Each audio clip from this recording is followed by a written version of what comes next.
يا صباح الفل على عيونكم، كل مشاركيني وكل متابعيني الكرام، أهلا وسهلا بيكم. شرفتوني في القناة. معاكم وليد وهبة من قناة صائغ الحروف، واحنا في القناة بنعلم الخط العربي. والنهاردة بإذن الله انتصارا وفرحا بمنتخب السعودية، فهنكتب حاجة، هنكتب مثلا السعودية تهزم الأرجنتين، وكذا نوع خط، وحضراتكم برضك تابعوا معايا. السعودية نكتبها، نبدأ بالديواني. السعودية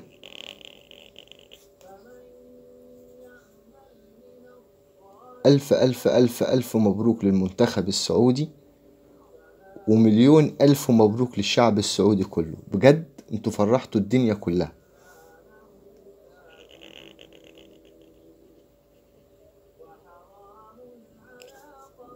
منتخب فعلا ملوش حل.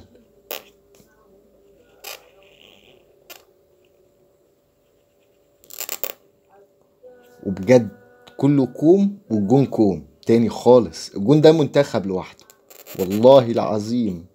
الجون بتاع المنتخب السعودي، انا على فكرة يعني اتفرجت على لقطات، انا يعني ايه غصب عني ما اتفرجتش على المباراة كلها،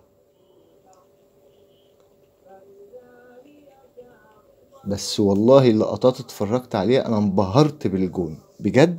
ربنا يبقى يعني ربنا يحرسهم جميعا. السعودية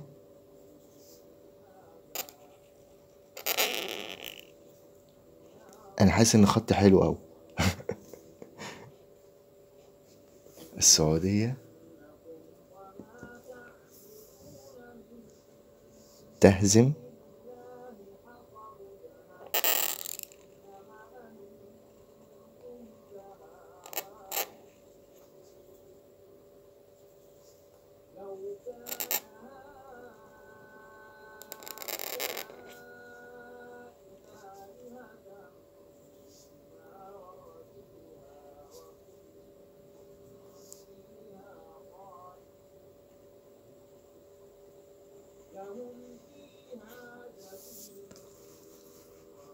نكتب كلمة الأرجنتين تحت، بس ايه نحط بس ايه كده شوية تشكيل السعودية.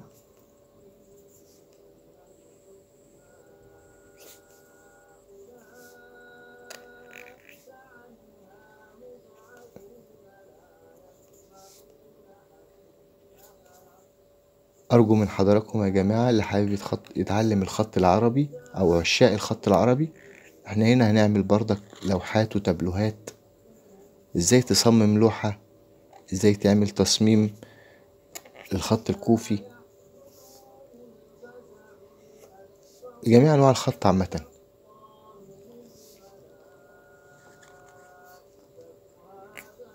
دي تعتبر حلقة يعني ايه بفرحة الانتصار المذهل بجد، وحياة ربنا والله العظيم اللقطات اللي انا اتفرجت عليها، يعني بجد بجد بجد الشباب دول ابهروني. المنتخب السعودي ابهرني، ابهر الشعب، ابهر العالم.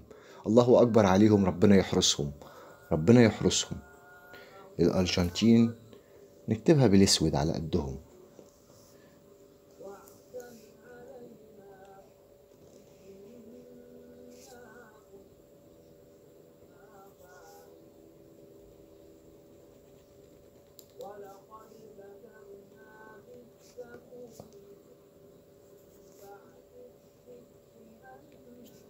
انا غيرت نوع الخط برضك، يعني مش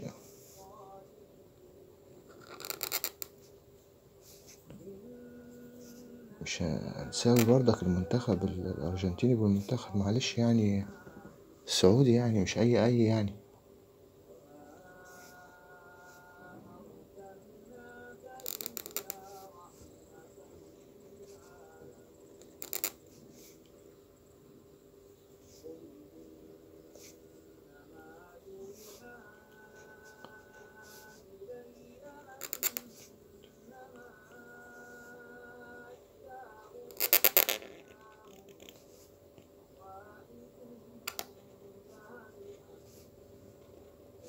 حتى هي جت يعني صراحة مش عاجباني، بس ايه هي على قدهم برضك، يعني منتخب غلبان خسران 2-1 وحطوا الجون بتاعهم بالعافية. يلا نعملهم كده في ايه، انا مش مهتم بيهم صراحة يعني،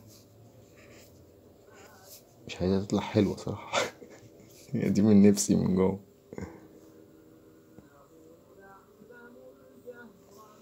طيب نكتبها بنوع خط تاني، او نكتب كلمة السعودية هنا مثلا كده، او نعمل ايه، نعمل نكتب هنا ايه، اللهم اللهم صل على حضرة النبي. السعودية برضك نكتبها بقى بخط نوع تاني برضك. طيب نكتبها او نشرح بقى مثلا ايه الالف والكلام دوت، ازاي نكتب كلمة السعودية. احنا حرف هنكتبها بقى بالديواني. تمام. هنقول لكم الوزن بتاعها بالخط الديواني.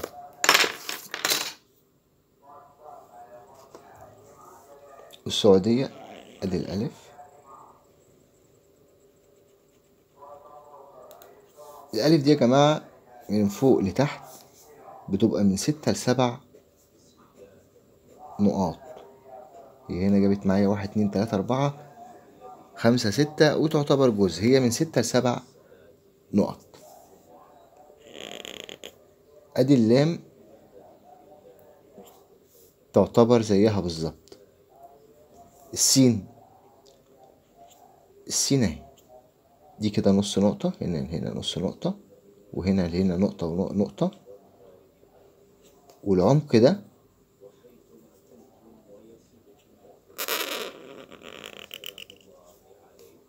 احنا عملنا السين كاملة مش مشكلة.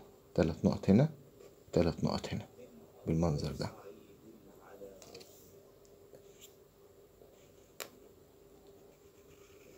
ممكن كنا نعملها كده. العين، العين دي تحس ان هي لؤلؤة،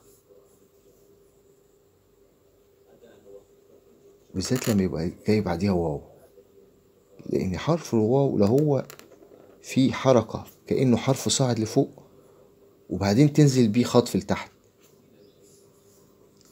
فيعني بيبقى شكله جميل. دال،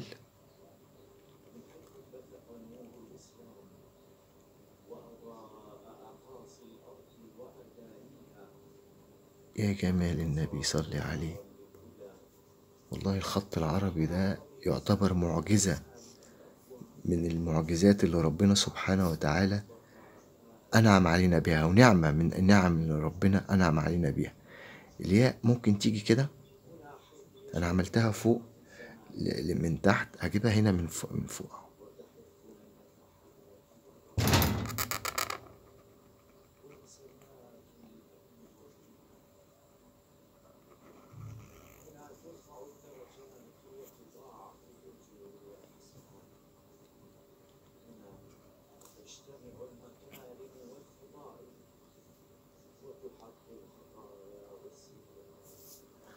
لحد هنا أرجو إن أنا أكون أسعدتكم، وأتمنى من اللي كمل معايا الفيديو للآخر يشترك في القناة. إحنا يا جماعة نعلم الخط العربي. الحلقة دي تعتبر حلقة استثنائية فرحة بس بالمنتخب السعودي. تابعوني إن شاء الله، هتلاقوا كل حلقة فيها جديد بإذن الله، وإن شاء الله مع الاستمرار هتبقوا 10 على 10 في الخط العربي. أستودعكم الله.